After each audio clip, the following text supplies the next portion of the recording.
গণতন্ত্রকে শৃঙ্খলমুক্ত করার কাজটি বঙ্গবন্ধু কন্যা শেখ হাসিনাই এদেশে করেছেন, এটা প্রতিষ্ঠিত সত্য। আমাদের যারাই পার্টির ডিসিপ্লিন ভঙ্গ করবে সময় মতো কোনো না কোনোভাবে শাস্তি তাদের পেতে হবে।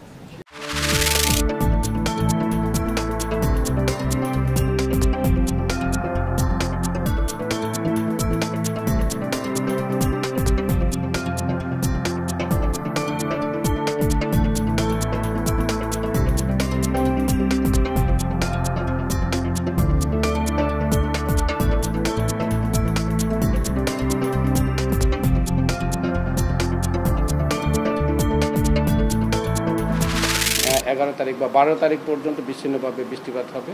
সেই বৃষ্টিপাতের সাথে দমকা হাওয়া থাকবে, কখনো কখনো বজ্রপাত হবে এবং কখনো কোনো শিলাবৃষ্টির সম্ভাবনা আছে।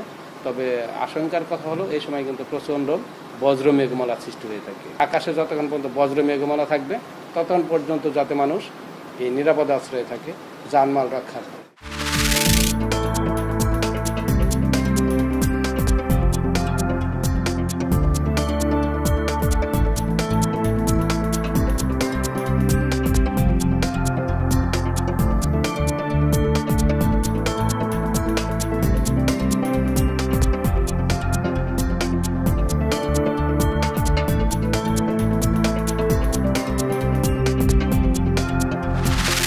যে জিএম প্রযুক্তি প্রবর্তনের কথা বলা হচ্ছে সেটা আর কোনো শস্য না, এটা স্ট্রবেরি না, এটা আমাদের ধান।